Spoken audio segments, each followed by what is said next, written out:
बिस्मिल्लाहिर्रहमानिर्रहीम। अस्सलाम वालेकुम नाज़रीन, आप यूट्यूब चैनल देख रहे हैं। मैं इमरान खान हूँ। पाकिस्तान में कल ईद का पहला दिन था, बड़ा ही धमाका खेज किस्म का दिन था ख़ित्ते के हवाले से।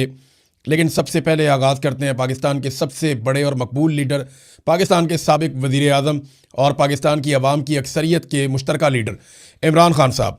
उन्होंने अपने बेटों से बात की है टेलीफोन पे, और बात तो बड़ी लंबी चौड़ी है, लेकिन एक जुमले में सारी कहानी है। इमरान खान ने अपने बेटे से कहा, जो उनकी बहन ने रिपोर्ट भी किया, कि कासिम, मेरे पाकिस्तानियों को मेरी तरफ से ईद मुबारक देना। ये इमरान खान साहब ने जेल से आप सारे पाकिस्तानियों को ईद मुबारक का पैगाम भेजा है। तो अब मैं इससे ज़्यादा क्या कहूँ। वो जेल में भी आपके बारे में सोचता है, जेल काट भी आपकी वजह से रहा है। उसने कहा था कि मैं आपका नाक नहीं कटवाऊँगा, उसने कहा था कि मैं आपको झुकने नहीं दूँगा, उसने कहा था जो जो वादा उसने आपके साथ किया उसने पूरा किया। वो भागा नहीं डर के, उसने सौदेबाजी नहीं की, उसने आसिम मुनीर के सामने घुटने नहीं टेके, वरना हर जर्नैल के सामने हर सियासतदान ने या तो घुटने टेके हैं या गर्दन कटवाई है। इमरान खान साहब ने फंसा भी लिया और हार भी नहीं मानता। एक आंख भी उसकी इन्होंने ज़ाया कर दी, और ये सरकारी ज़राए बताते हैं, और इसके बावजूद वो आदमी पीछे हटने के लिए तैयार नहीं है। ये इमरान खान का पैगाम था, आप तक पहुँच गया। इमरान खान ने और भी बहुत पैगाम दिए हैं आपके लिए, और उसको उम्मीद है कि उसकी कौम एक दिन खड़ी हो जाएगी, और इसी उम्मीद के सहारे वो ये लड़ाई इस कौम के लिए लड़ रहा है। बहरहाल अभी चलते हैं जो खित्ते की सूरत हाल है उसकी तरफ।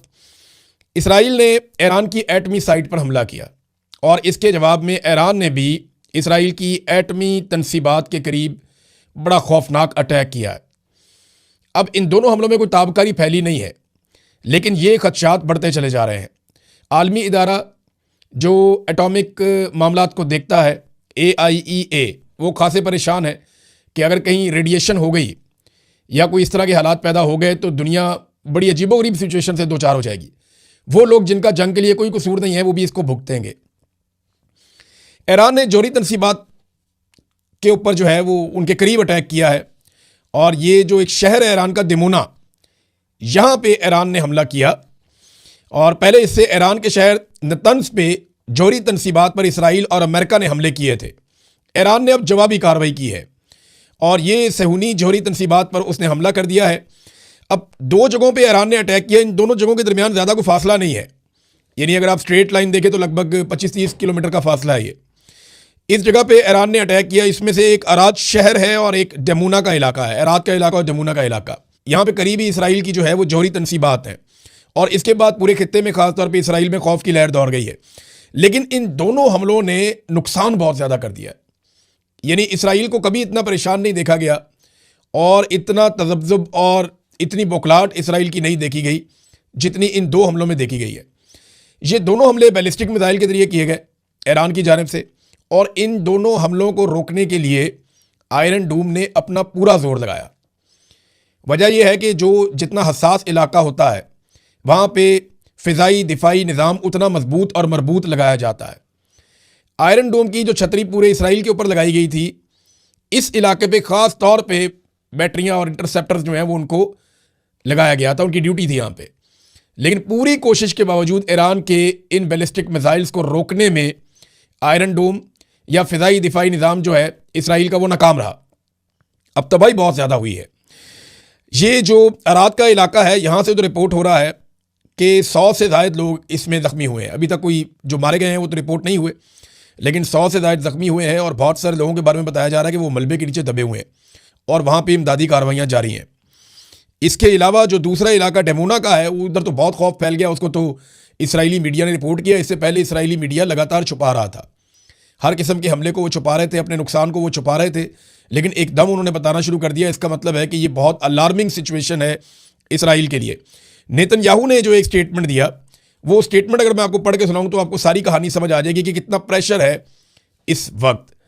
अब ये जो एक ट्वीट आया नेतन्याहू का, ये मैं आपको पढ़ के सुनाता हूं। नेतन्याहू ने कहा कि हमारे मुस्तकबिल की मुहिम में ये एक बहुत मुश्किल शाम है। थोड़ी देर पहले मैंने अराद के मेयर उससे बात की और उससे कहा कि वो तमाम इसराइली शहरियों की जानिब से ज़ख्मियों की सलामती के लिए हमारी दुआएं पहुंचा दें। मैंने अपने दफ्तर के डायरेक्टर जनरल को हदायत दी है कि वो तमाम सरकारी वजारतों के साथ मिलकर हर मुमकिन इमदाद फ्राहम करें। मैं इस वक्त मैदान में काम करने वाले हंगामी इमदादी कुव्वतों के हौसला अफजाई करता हूँ और मैं हर एक से अपील करता हूं कि वो होम फ्रंट कंपाउंड की हदायत पर अमल करें। हम तमाम महाजों पर अपने दुश्मनों को निशाना बनाना जारी रखेंगे, ये जनाब इन्होंने कहा।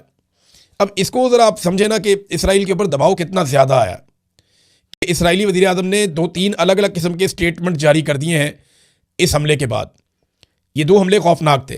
अच्छा, इसके अलावा ना एक और बड़ी खौफनाक चीज़ हुई। देखिए, अभी ये एटॉमिक साइट्स के करीब हमले कर रहे हैं। ईरान का भी जो एटमी तनसीबात हैं, कोई ऐसी जगह पे अटैक नहीं हुआ जिससे रेडिएशन फैले या ताबकारी असरात निकलें। और ईरान ने वैसे भी अपना जो एटमी मवाद जो उसने अभी तक हासिल किया है वो ज़ेरे ज़मीन बहुत नीचे छुपाया है। वहाँ तक अमेरिका का कोई हथियार पहुँच नहीं सकता जब तक कि उसकी फ़ौजें वहाँ पर ना उतरें या कोई गद्दार अंदर से कार्रवाई ना डालें। और दूसरी जानिब इसराइल जो है वो वुल्नरेबल है। अगर ईरान कहीं इसी मिसाइल को जो उसने थोड़ा दूर मारा, अगर वो उसको उस एरिया में मार देता एग्जैक्टली, तो पूरे खित्ते को इसके असरात भुगतने पड़ते। ये बात अमेरिका को भी समझनी पड़ेगी और इसराइल को भी समझनी पड़ेगी और पूरी दुनिया को कि ये आग से खेल रहे हैं और लाखों इंसानों की जानें, जिंदगियां, उनकी सेहत ये खतरे में पड़ जाएगी पूरे खित्ते में। गल्फ के वो ममालिक जिनका कोई ताल्लुक नहीं है वो भी भुगतेंगे बाद में। बहरहाल, डोनाल्ड ट्रंप ने एक बड़ी खौफनाक धमकी लगाई। वो धमकी मैं आपको पहले पढ़ के सुनाता हूँ, उसकी वजह भी आपको मैं बताता हूँ डोनाल्ड ट्रंप ने अब ये धमकी क्यों लगाई। डोनाल्ड ट्रंप ने ईरान को दिया है 48 घंटों का अल्टीमेटम, यानी 48 घंटों का अब ये गिनती शुरू हो गई है घंटों की। डोनाल्ड ट्रंप ने कहा कि ईरान के पास 48 घंटे हैं, वो खामोशी से, आराम से आबनाए हुर्मुज़ को खोल दे। अगर वो 48 घंटों में आबनाए हुर्मुज़ को नहीं खोलता तो मैं बहुत तबाही फेरूंगा, ये डोनाल्ड ट्रंप ने कहा। अब वो तबाही के बारे में क्या कहा कि अमेरिका क्या रद्द-ए-अमल देगा अगर आबनाए हुर्मुज़ नहीं खोलता। उन्होंने कहा जी ईरान के अहम पावर प्लांट्स को निशाना बनाएंगे जिसका आगाज़ बड़े बिजली घरों से किया जाएगा। वाशिंगटन इस मामले में किसी ताख़ीर का मुतहम्मिल नहीं हो सकता। ये जनाब डोनाल्ड ट्रंप ने धमकी लगाई और खुलकर लगाई कि हम इनकी तनसीबात सारी तबाह कर देंगे ईरान की और बहुत नुकसान पहुंचाएंगे। इसका रद्द-ए-अमल जो है वो ईरान ने भी दिया है और ईरान का रद्द-ए-अमल पहले आप पढ़ लो, मैं बताता हूँ आपको ये क्यों डोनाल्ड ट्रंप ने ये कहा कि 48 घंटे में आपने हुर्मुज़ ना खोली तो ईरान के पावर प्लांट तबाह कर दिए जाएंगे। ये क्यों कहा ये मैं आपको बाद में बताता हूँ, लेकिन पहले आप ईरान का जवाब देख लें। उन्होंने कहा जी following previous warning, if Iran's fuel and energy infrastructure is attacked by the enemy, अगर दुश्मन ने ईरान के जो फ्यूल के और एनर्जी के, तवानाई के इंफ्रास्ट्रक्चर हैं, अगर उनको तबाह किया, उसके ऊपर हमला किया, तो इसके बदले में खित्ते में जो अमेरिका और उसके रजीम से मुताल्लिक जितने भी रीजनल टारगेट्स हैं और जितने भी इंफ्रास्ट्रक्चर्स हैं वो सारे निशाना बनेंगे, चाहे वो एनर्जी के हैं चाहे वो इंफॉर्मेशन टेक्नोलॉजी के हैं। ईरान ने भी जवाब दिया कि फिर पूरे रीजन के अंदर, यानी पहले भी वो ये कह चुके हैं कि अगर हमारी बिजली या तवानाई बंद होगी या हमारी ऑयल साइट्स के ऊपर अटैक किया जाएगा, एनर्जी साइट्स के ऊपर अटैक किया जाएगा, तो फिर बचेगी किसी की भी नहीं। और यहाँ पे याद रखिएगा अमेरिकन कंपनियाँ दुनिया में सबसे ज़्यादा दौलत बना के यहाँ से ले जाती हैं। ये बड़ी बड़ी जो तनसीबात हैं, बड़ी बड़ी जो ऑफिस हैं, ये बड़ा बड़ा जो निज़ाम चल रहा है, इसमें अमेरिकन बेशुमार पैसा कमा रहे हैं। ऑयल कंपनीज में ख़ास तौर पे इस बिज़नेस में अमेरिकन बिलियनियर्स, इसके अंदर उनकी बड़ी बड़ी कंपनियां हैं और बहुत पैसा अमेरिका में जाता है। बहरहाल अब ये ईरान ने भी वापस वार्निंग दे दी है कि जनाब आप जो करेंगे वो फिर हम भी करेंगे। ये बात हमें ज़हन में रखनी पड़ेगी कि ईरान को जो ईरान के साथ किया गया, ईरान ने वापस वो किया, और जो ईरान ने वार्निंग दी, ईरान ने उसके ऊपर अमल दरामद किया। उन्होंने इस जंग में अपनी एक क्रेडिबिलिटी बनाई है कि जो हम कहते हैं फिर वो हम कर भी देते हैं। जब हम बताते हैं कि अगर ये किया तो ये करेंगे, तो फिर वो हम कर भी देते हैं। अब नाज़रीन, अमेरिका को ये क्यों करना पड़ रहा है? देखिए, कुछ ममालिक ने ईरान से रब्ता किया, मुबैना तौर पर जापान भी उनमें से एक बताया जा रहा है। उन ममालिक ने ईरान को यकीन दिलाया कि आप आबनाए हुर्मुज़ से हमारा तेल गुजरने दें, हमारे ऑयल टैंकर आप जानने दें, हम आपकी शर्त के मुताबिक चाइनीज़ करेंसी के अंदर पेमेंट कर देते हैं। अब ये ट्रिलियंस ऑफ डॉलर्स का अमेरिका का सालाना नुकसान हो जाएगा अगर ये ट्रेंड चल पड़ा दुनिया में। तो ये है अमेरिका की परेशानी। एक कहावत है ना उर्दू में, खाया पिया कुछ नहीं गिलास तोड़ा बारह ने, तो अमेरिका को लेने के देने पड़ जाएंगे। ये भी कहावत है। वो कैसे? देखें, ये तो जंग लड़ने गए थे मफाद के लिए, अपने फ़ायदे के लिए कि अरबों डॉलर कमा लेंगे दोबारा से और इसराइल हमेशा के लिए महफूज भी हो जाएगा। गाज़ा के अंदर भी अपना प्लान जो है उसको अमल दरामद कर लेंगे और अरबों के ऊपर भी एक धाक बैठ जाएगी, पूरा निज़ाम एक बन जाएगा। और डोनाल्ड ट्रंप अमेरिका के अंदर उठने वाले पॉलिटिकल मामलात या एप्स्टीन फाइल या ऐसी चीज़ों से भी मुबैना तौर पर बच जाएंगे। दिमाग में तो ये था, गेम पड़ गई उल्टी। हुआ ये कि ईरान ने आगे से मारना शुरू कर दिया और अब जो ईरान ने शर्त रखी है, अगर इस शर्त के ऊपर बाकी ममालिक आ जाते हैं और आपने हुर्मुज़ नहीं खुलती, यानी वो नॉर्मलाइज करते हैं, ठीक है जी आप चीनी करेंसी के अंदर पैसा दें, हमें उसकी आप इनवाइस दिखाएं कि आपने चाइनीज़ करेंसी के अंदर पेमेंट कर दी है, ले जाएं, आप ले जाएं अपने टैंकर्स, आपको नहीं रोका जाएगा। अगर ईरान ये करने में कामयाब हो गया तो ये ट्रेंड चल पड़ेगा। फिर रशिया जो है वो अपनी करेंसी के अंदर पेमेंट करवाएगा, चाइना अपनी करेंसी के अंदर पेमेंट करवाएगा, और आहिस्ता आहिस्ता यूरो के अंदर पेमेंट होगी, बाकी तो डॉलर नीचे जाए। डॉलर अगर नीचे चला गया आलमी सतह के ऊपर, या डॉलर के अंदर, या पेट्रो डॉलर की जो टर्मिनोलॉजी है ये अगर इफेक्ट हो गई, तो फिर अमेरिका का जो सुपर पावर का स्टेटस है वो खतरे में पड़ जाएगा। एक नया वर्ल्ड ऑर्डर आ जाएगा। अकेला पहलवान बना हुआ ना, तो डॉलर चला रहा है पूरी दुनिया को। तो यहां पे ये खतरा है जिस वजह से डोनाल्ड ट्रंप की फ्रस्ट्रेशन बढ़ती जा रही है। वो कह रहे हैं जी 48 घंटे का अल्टीमेटम दे रहा हूं, खोलो, नहीं तो तबाही फेर देंगे। ईरान ने कहा तबाही फेरो, हम भी तबाही फेर देंगे। ये है जनाब अब तक की सूरत हाल, और ये तबाही ऐसा लगता है कि फिर जाएगी। अब ये मामला हल होता हुआ दिखाई नहीं दे रहा। वजह यह है कि सऊदी अरब ने 24 घंटों के अंदर अंदर अल्टीमेटम दिया है ईरानी सफारतकारों को कि हमारा मुल्क छोड़कर चले जाओ। अब यहां से आप अंदाजा लगा सकते हैं कि सूरत हाल कितनी कशीदा है। सऊदी अरब ने ईरानी सफीरों को कहा कि नापसंदीदा शख्सियात निकले हमारे मुल्क में से बाहर, और साथ ही साथ एक इत्तेहाद हुआ है इसराइली मीडिया में, बहरीन के मीडिया में और यूएई के मीडिया में। उनका चैनल 12 है और यहाँ पे भी चैनल हैं, इन्होंने मिलकर एक आपस में इत्तेहाद भी किया है। यानी मीडिया का भी एक नॉर्मलाइजेशन हुई है, एक दूसरे को तस्लीम करके इकट्ठे काम करना शुरू किया है। ये भी हो गया। दूसरी तरफ अरब अमारात जो है वो भी ये इंदिया दे रहा है, और सऊदी अरब से भी ये खबरें आ रही हैं कि अब बाकायदा एलानिया तौर पे यहाँ पे अमेरिकन को ऑपरेशंस की इजाज़त दी जाएगी कि यहाँ से ऑपरेट कर सके, क्योंकि ईरान हमारे ऊपर अटैक करता है, उनका ये कहना है। तुर्की जो है उसके भी स्टेटमेंट्स थोड़े थोड़े से अब बदले हुए दिखाई दे रहे हैं। तो ऐसा लगता है कि अरब ममालिक से अब ईरान के ऊपर अटैक होगा और पाकिस्तान को इस लड़ाई में उतरना पड़ जाएगा। पड़ क्या जाएगा पाकिस्तान की, तो ऐसा लगता है ख्वाहिश है कि वो इस लड़ाई में उतर जाए, क्योंकि जहाँ डॉलर वहाँ पर हमारी लड़ाई होती है। अमेरिका डॉलर देता है तो हम मुजाहिदीन बना देते हैं कि जनाब ये तो मुजाहिदीन है, ये तो कमाल लोग हैं। अमेरिका दोबारा डॉलर देता है तो हम कहते हैं नहीं ये तो दहशतगर्द थे, और फिर डॉलरों की लालच आती है तो हम उनको लाके पाकिस्तान में बसा देते हैं। फिर डॉलर की लालच आती है, हम उनके ऊपर बमबारी शुरू कर देते हैं। तो हमारा तो जनाब डॉलरों के साथ है मामला, डॉलरों के बगैर नहीं है। ईरान में डॉलर देता तो हम ईरान के साथ खड़े हो जाते, ये भी हो सकता था। लेकिन अभी एक अजीब ट्रेंड पाकिस्तान में मैंने देखा कि कल क्योंकि ईद का दिन था, तो ईद के दिन ईद की नमाज़ पढ़ाई उलमा इकराम ने, तो पाकिस्तान भर की मसाजिद से ये बात रिपोर्ट हुई और हर जगह से दोस्तों ने बताया कि पूरे पाकिस्तान में मसाजिद में उलमा इकराम ने ईरान की फतह के लिए दुआएं मांगी हैं, ईरानी कौम के लिए दुआएं मांगी हैं, और ईरान के हक में दुआएं मांगी है पूरे पाकिस्तान की मसाजिद में उलमा इकराम ने। अब सवाल ये पैदा होता है कि हमारी मिलिट्री एस्टेब्लिशमेंट हमारे मुल्क को एक ऐसी लड़ाई में ले जाना चाहती है, या एक ऐसे मुल्क के साथ लड़ाई में ले जाने की बात कर रही है जिसके लिए पाकिस्तान की कौम दुआएं मांग रही है। यानी अगर पाकिस्तान ईरान के साथ लड़ा या ईरान के खिलाफ लड़ा, तो यानी पाकिस्तान न्यूट्रल भी रह सकता है ना इस लड़ाई में। दोनों बरादर इस्लामी मुल्क हैं, ठीक है, आप दोनों आपस में ना लड़े, हम ये कह सकते हैं, हम सालसी का किरदार अदा कर सकते हैं, वो तो सबसे अच्छा है। लेकिन अगर ये दोनों लड़े तो अगर अब एक तरफ से खड़े हो गए तो मुसीबत बन जाएगी, क्योंकि जो दूसरी तरफ है उसको तो इसराइल और अमेरिका भी मार रहे हैं। इसलिए कौम की हमदर्दियां उनके साथ हैं। ईरान के साथ कौम की हमदर्दी इसलिए नहीं है कि कुछ शिया सुन्नी का मामला, नहीं। ईरान के साथ कौम की हमदर्दी इसलिए है कि ईरान को मारने वाले अमेरिकन और इसराइली है, और पाकिस्तान की एस्टेब्लिशमेंट ने सारी जिंदगी कौम को यह बताया कि इसराइली भी बहुत बुरे हैं और अमरीकी भी बहुत बुरे हैं।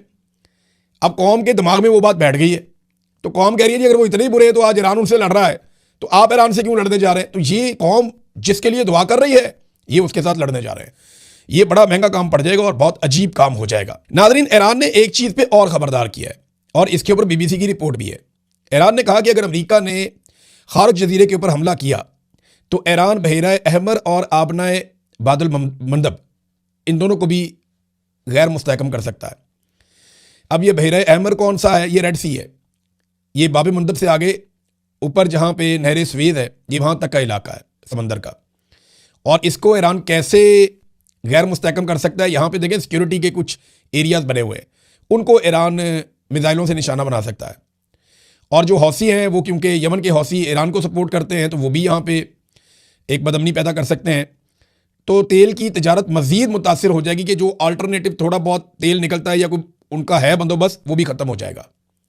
तो ईरान ने कहा कि अगर अब ये किया गया तो फिर इसके नतीजे में हमारा रद्द अमल ये होगा। एक और चीज़ जो ईरान के स्पीकर ने की, कालीबाफ, उन्होंने जो स्टेटमेंट दिया, उन्होंने कहा जी इसराइल की फ़िज़ा अब दिफा के बगैर है, यानी ये दफाई निज़ाम था उनका, फ़िज़ाई दफाई निज़ाम, वो अब बहुत कमज़ोर है, ख़त्म हो गया। तो जो पहले से तयशुदा अहदाफ हैं उनको निशाना बनाने का वक्त अब आ चुका है, ये जनाब उन्होंने कहा, कालीबाफ ने। तो ईरान के लिए अब वो टारगेट ईजी हैं जो कल तक बहुत मुश्किल थे। एक और खबर है नादरीन, और ये बड़ी अहम खबर है। ये दावा किया गया कि 4000 मील दूर ईरानी मिसाइलों ने जाकर एक अटैक किया है, और ये जो अटैक किया है, ये अटैक डिएगो गार्सिया के इलाके में किया है। वहाँ पे एक जजीरा है जो बरतानिया का है। अच्छा, इसके बाद ना फौरी तौर पे ये खबर इसराइली मीडिया ने उठाई, और कुछ अमरीकी मीडिया ने खबर उठाई, और अरब मीडिया ने भी ये खबर उठाई कि जनाब ईरान की बहुत ज़्यादा हद बढ़ गई है और इनकी रेंज बहुत ज़्यादा है इनके मिसाइलों की, ये पूरे यूरोप को भी तबाह कर सकते हैं। तो मैंने इस खबर को ज़्यादा तवज्जो इसलिए नहीं दी थी क्योंकि मुझे लगता था कि ये कोई एक फॉल्स फ्लैग टाइप का ऑपरेशन है कि यूरोप को खौफजदा किया जाए ईरान के ज़रिए से कि जनाब ईरान के मिसाइल तो यहाँ तक पहुँच रहे हैं, तो वो आप सबको भी मार सकता है, पूरे यूरोप को मार सकता है, लिहाजा मिलकर ईरान वाला ख़तरा ख़त्म कर दिया जाए। लेकिन ईरान ने इसके ऊपर एक स्टेटमेंट दिया, और ईरान ने यह कहा कि जनाब ये मिसाइल हमने नहीं दागे, हमने ये मिसाइल नहीं चलाए, ये मिसाइल कहीं और से आए। अब ये बताएं जनाब मिसाइल कहाँ से आए, ये बात तो फिर इन्वेस्टिगेशन में पता चल सकती है, क्योंकि ये दोनों मिसाइल अपने टारगेट पे नहीं आए, लेकिन सिर्फ ये बताया गया कि यहाँ पे 2 मिसाइल आए, ईरान वाली साइड से आए। अब ये किसने चलाएं, कहाँ से चलाएं, इसके बारे में कोई इन्फॉर्मेशन नहीं है। और 4000 मील दूर आकर अगर ये मिसाइल गिरे हैं तो ये पूरे यूरोप को एक वार्निंग देने वाली, वार्निंग शॉट होता है ना, ये उस तरह का एक शॉट है कि पूरे यूरोप को एक वार्निंग दी गई है। लेकिन ईरान ने कहा जनाब कि ये हमने नहीं चलाए। नाज़रीन, अमेरिका के साथ साथ इसराइल का भी नुकसान हो रहा है। ये डोनाल्ड ट्रंप मजाक उड़ाते थे इंडिया का कि 8 जहाज़ उनके गिर गए, 9 गिर गए, 10 गिर गए। तो इकनॉमिक टाइम्स ने लिखा कि डोनाल्ड ट्रंप भारत को कहते थे कि उनके 8 जहाज़ गिर गए, तो उधर 3 हफ्ते के बाद अमेरिका के अपने 16 जहाज़ मुख्तलिफ रिपोर्ट्स के मुताबिक गिर चुके हैं। तो अब अमेरिकी मीडिया भी डोनाल्ड ट्रंप का मजाक उड़ा रहा है। उधर ईरान ने इसराइल का एक और तैयारा गिरा दिया है F-16, और इसका दावा भी किया गया। अच्छा, एक चीज़ और है जो ईरानी फ़ौज के तर्जुमान कर्नल इब्राहिम ने कही है। कर्नल इब्राहिम जुल्फ़िकारी को आप देख रहे हैं गुज़िश्ता चंद दिनों से बड़ी संजीदा तरीके से आकर बात करते हैं, ना वो आंखें मारते हैं, ना वो गंदे इशारे करते हैं, ना वो गाली देते हैं, ना वो बड़के मारते हैं। वो आते हैं और प्रोफेशनल तरीके से अपनी बात करते हैं और चले जाते हैं। उनके हथियार बोलते हैं, जंग में उनकी कामयाबी बोलती है। अब वो ये कहते हैं कि ईरान अब पहले से ज़्यादा जारे हो चुका है, 3 हफ्ते तक दुश्मन की एक एक कमज़ोरी को देखा गया है। अब वो क़यामत ढाएंगे कि इसराइल सारे जराइम और मुजालिम भूल जाएगा। और कल का दिन जो है वो इस बात का सबूत भी है। कल बहुत मारा ईरान ने इसराइल को। इसराइल ने पूरी कोशिश की इंटरसेप्ट करने की उन मिसाइलों को, लेकिन वो जाकर गिरे हैं, और उसकी वजह से पूरा इसराइल लड़स गया है। तो नाज़रीन, अब तक के लिए इतना ही। अपना ख्याल रखिएगा, अपने इस चैनल का भी। अल्लाह हाफ़िज़।